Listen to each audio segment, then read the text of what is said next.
नमस्कार, अश्विनी फॅशन या यूट्यूब चॅनलमध्ये तुमच्या सर्वांचं स्वागत आहे. अस्तर जोडून झाला होता कालच्या व्हिडिओमध्ये आपला. आज आपला आहे पार्ट 2. पार्ट 2मध्ये पाहणार आहोत आपण कटोरी ब्लाऊज फिनिशिंग ट्रिक्स सोबत आणि फिनिशिंग टिप्स सोबत कसा शिवायचा ते. चला तर मग आता शिवायला सुरुवात करूया. हे आपले कटोरीचा आणि शोल्डरच्या साईडचा दोन्ही भाग आहेत जे आपण अस्तर जोडून घेतले होते. त्याला आता आपण जोडायला सुरुवात करू. अशा पद्धतीने कटोरी सोयीशी ठेवून त्याच्यावर हा शोल्डरचा भाग उलटा ठेवायचा आणि अगदी पाव इंच किंवा अर्धा इंचाला एक रीश कमी अशा एवढ्या अंतरामध्ये आपल्याला शिलाई करून घ्यायची आहे. पूर्ण कटोरीवरती आपल्याला आपली ही शोल्डरची जी साईड आहे ती जोडून घ्यायची आहे. जोडत असताना आपल्याला शोल्डरचा भाग आपल्याला खेचायचा नाही आहे. अगदी सावकाशपणे हाताने ॲडजस्ट करत करत आपल्याला हा भाग जोडून घ्यायचा आहे कटोरीच्या वर.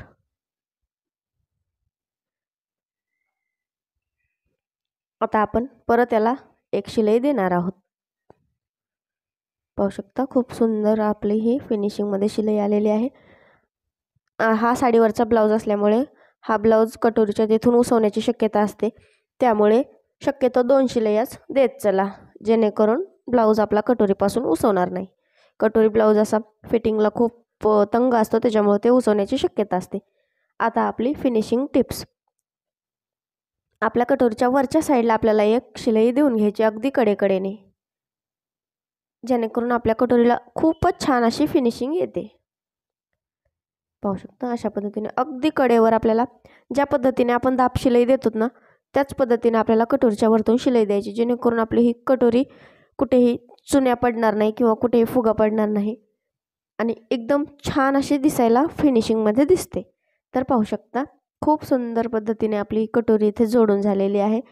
आता आपण आपल्या कटोरीला टक्स टाकून घेऊया.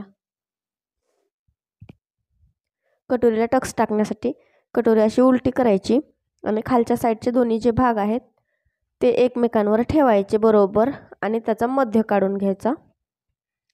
मध्यावरती आपल्याला टक्स द्यायचा असतो. 3 इंच उंचीचा आपण ह्याला टक्स देणार आहोत, कारण ह्या ब्लाऊजची उंची भरपूर आहे. ब्लाऊजच्या उंचीप्रमाणे किंवा कस्टमरच्या आवडीप्रमाणे तुम्ही ब्लाऊजला टक्स देऊ शकता आपल्या समोरच्या कटोरीला. 1.5 इंच आपण टक्सची रुंदी घेणार आहोत. पाहू शकता 2.5 इंच आपण ही कटोरी वाढवलेली होती वाढवत असताना. आता आपण 1.5 इंच टक्स आणि 3 इंच टक्सची उंची अशा पद्धतीने ह्या कटोरीला टक्स दिलेला आहे. पाहू शकता खूपच सुंदर आपली ही कटोरी आता तयार झालेली आहे. आता आपण ह्या कटोरीची रुंदी मोजून घेऊ. मापाच्या ब्लाऊजची रुंदी होती आपली 6.5 इंच. तर पाहू शकता 7 इंच रुंदी इथं आलेली आहे. हुकलुकाच्या साईडला अर्धा इंच शिलाईमध्ये गेलं तरी आपली ही 6.5 इंचाची अगदी तंतोतंत कटोरी तयार होते. तर कटोरी वाढवण्याची माझी जी पद्धत आहे ती अगदी परफेक्ट आहे. तुम्ही पण अशाच पद्धतीने कटोरी वाढवू शकता. पाहू शकता आता आपण हे टक्सला दुमडून अशा पद्धतीने शिलाई देऊन घेतलेली आहे, जेणेकरून आपल्या कटोरीला छान फिनिशिंग पण येते आणि असा जो तो आपला खालचा टक्स आहे तो इकडे तिकडे सरकत पण नाही क्रॉसपट्टी जोडत असताना. आता आपण अर्धा इंचावरती क्रॉसपट्टी जोडण्यासाठी आकार द्यायचा आहे आणि कटोरीच्या खालच्या साईडचं कटिंग करून घ्यायचं आहे.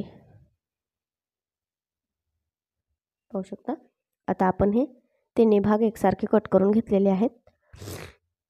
आता आपण ह्याला क्रॉसपट्टी लावून घेऊया.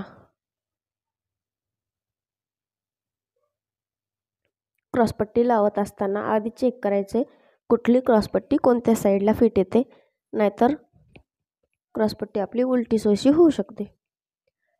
त्यासाठी अस्तरची एक क्रॉसपट्टी आणि पिसाची एक क्रॉसपट्टी व्यवस्थित अशी उलटी करून आपल्या कटोरीवर ठेवायची. कटोरीच्या खालच्या साईडला अर्धा इंच अंतरावर शिलाई द्यायची.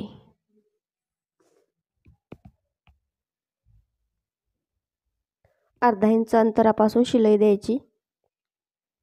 या ठिकाणी थोडासा क्रॉसपट्टीचा आकार दिल्यासारखी शिलाई द्यायची. थोडी वरतून आणि नंतर थोडी खाली घ्यायची आणि ½ 1 इंच अंतरावर पूर्ण क्रॉसपट्टी जोडून घ्यायची.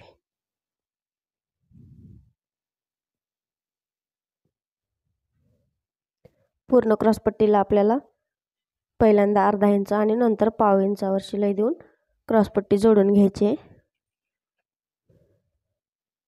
अगदी फिनिशिंगमध्ये अशाने आपली क्रॉसपट्टी जोडून होते. क्रॉसपट्टी जोडत असताना व्यवस्थित तिन्ही भाग एकत्र करून चेक करत करत आपल्याला शिलाई द्यायची, जेणेकरून आपला ब्लाऊजचा किंवा क्रॉसपट्टीचा एखादा पार्ट निसटणार नाही. नवीन शिकत असताना तर हा खूपच प्रॉब्लेम होतो. एक शिलाईमध्ये येतो एक भाग आणि एक येतच नाही. त्यासाठी चेक करत करतच शिलाई द्यायची आहे. आता आपण आपली क्रॉसपट्टी जोडून झालेली आहे. आता आपण ही क्रॉसपट्टी खालच्या साईडला शिलाई देऊन घेऊ. ती कशी द्यायची ते मी तुम्हाला दाखवते. अशा पद्धतीने अस्तरची वरतून करायची आणि पिसाची क्रॉसपट्टी खालून करायची आणि दोन्हीच्या मध्ये आपल्याला हा आपला वरचा कटोरीचा भाग आहे तो फोल्ड करून दोन्हीच्या मध्ये ठेवायचा.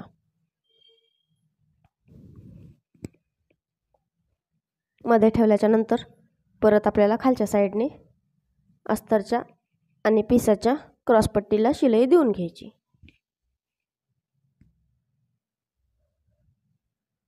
अगदी पाव इंच अंतरावर आपल्याला याला शिलाई द्यायची आहे.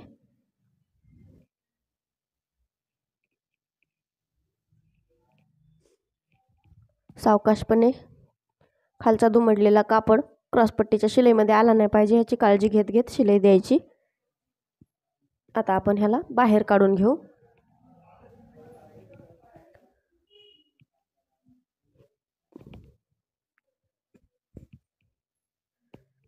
सावकाशपणे आपल्याला हा ब्लाऊज आता क्रॉसपट्टीच्या बाहेर काढायचा आहे.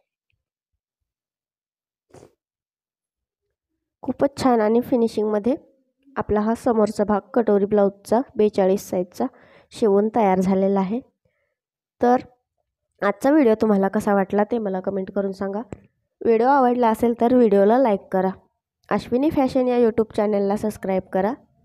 पाहू शकता खूपच फिनिशिंगमध्ये आपला हा समोरचा भाग तयार झालेला आहे. पुन्हाच्या तिसऱ्या पार्टमध्ये आपण पाहणार आहोत दोन्ही भागांना हुकलूक पट्टी कशी लावायची फिनिशिंग सहित. तर आजच्या व्हिडिओमध्ये आपण इथेच थांबूया. पार्ट 2 आपला कंप्लीट झालेला आहे. भेटू पुन्हा पार्ट 3 मध्ये. तोपर्यंत अश्विनी फॅशन या यूट्यूब चॅनलला सबस्क्राईब करा.